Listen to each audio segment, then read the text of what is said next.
Good morning and welcome into another edition of the State of Louisville. Thanks for waking up with us. Let's get to this morning's top story where fans think that they know more than coaches once again. Folks, welcome back to another edition of Coaching from the Couch with Coach Maya, with me, Coach Maya, the guy who knows it all. Now today, we're going to be talking about how to have a successful run at the NCAA tournament. Now they're out there paying these coaches, what, millions of dollars to miss the NCAA tournament? I don't think so. That guy down there, Mr. Tyree, out down there on Floyd Street, should have called me, this wise guy right here. I got the credentials, that's right. I know a thing or two. First team, second team all region, senior year, remember? So you want to make the NCAA tournament, right? Well, what do you need? You're going to ask me, Coach Meyer, what do you need to succeed? So first of all, you're going to want to go out and get some of the best recruiters in the Milky Way. Hey, you go. Now, some of these schools, you're going to want to win some of these games, right? And you're going to be able to do that by getting some of these players with, I think they're going for about $100,000. Hey, yo, $100,000. Hey, yo. Now, typically, if you want to get some of the best recruits, right, you're going to get yourself a nice payday. Now, give me one good reason why a team should be missing the NCAA tournament. This is the big leagues, okay? Hey, that's no bueno. So that's why you should go with me's, Coach Maya. Satisfied? Buzz Lightyear mission log start at 4072. My ship is run off course en route to Sector 12. And there seems to be no sign of intelligent life anywhere. Chris Mack held what will presumably be Louisville's season-ending press conference on Monday, and from more than 6,000 words that were spoken, there's a lot to take away. One of the major things we learned the day after Louisville was the first team bounced out of the NCAA tournament is that sophomore center Aiden Agahan is officially in the transfer portal. Agahan's fit at Louisville, or lack thereof, has been one of the worst-kept secrets around for a while. With that being said, injuries and illness have been his demise since his arrival. We wish all the best to the Irish Hulk, a player who still has a ton of room to grow in his game. In addition to Agahan leaving, it appears that graduate transfer Charles Menlin won't be exercising his extra year of eligibility either. Those are two great dudes with awesome personalities and bright futures. It has just been apparent, even as outsiders looking in, that things were not working out for these two, and that they needed to try to salvage their careers by moving on elsewhere. As for Mac's comments on the season itself, we didn't learn too much more than what we had already discussed on this weekly update over the last 2 to 3 weeks. Look, expectations are always going to be high for Louisville basketball fans. However, it's not my goal here to speak for the masses, but instead to approach my view of the season in the most rational way possible. If you remember, we didn't enter the season with super high expectations. Those expectations only rose after UofL started 9-1.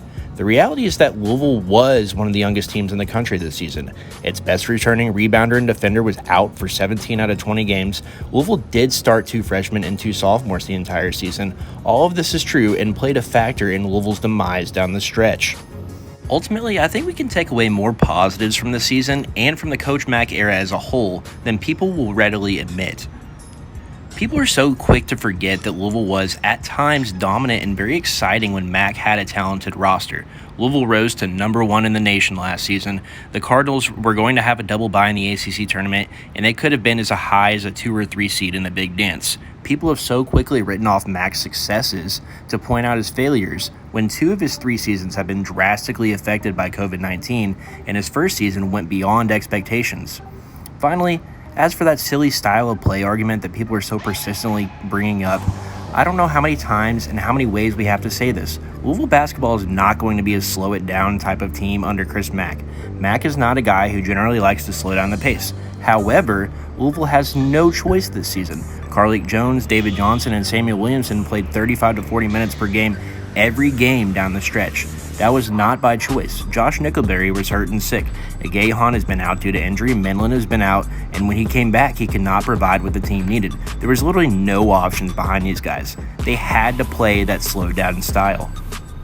And yes, maybe Louisville could have been more prepared. But guess what? The Cardinals literally could not recruit any more depth than what they had. They were down 2 scholarships this season due to a mess that the previous regime left over. It's not the current staff's fault that Louisville was down 2 scholarships. It's not the current staff's fault that opposing teams can use Louisville's future sanctions as negative recruiting tactics. Are there reasons to be concerned going forward? Absolutely. 2021-22 is a prove-it year for this coaching staff. And Mac knows that. Mac knows that the pressure is on. If there's anyone that is displeased about the way things went this year, it's the players and coaches. Employing patience is easier said than done, but we have to exercise that going forward and hang with this coaching staff. There's a good chance it will pay off in the end, regardless of how bad things feel right now. You want some positive news? I'll give you some positive news. How about Louisville women's basketball?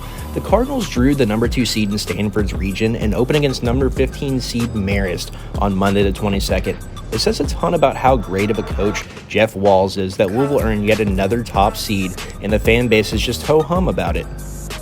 Before Walz' arrival, the women's team had never made it past the second round of the tournament. 15 years later, if they don't earn a top 3 seed, it feels like a down year.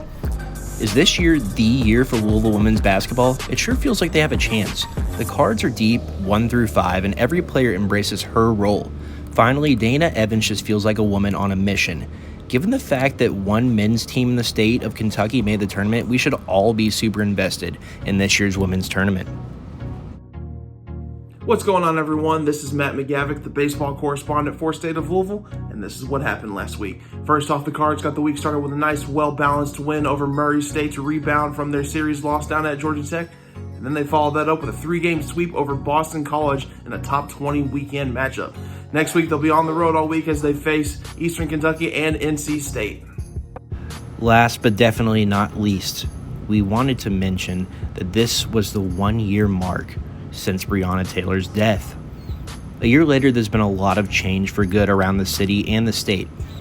Taylor hasn't been a martyr. She isn't a hero. She's not a figurehead for social justice. Instead, Taylor represents a much larger issue, both in Louisville and nationwide.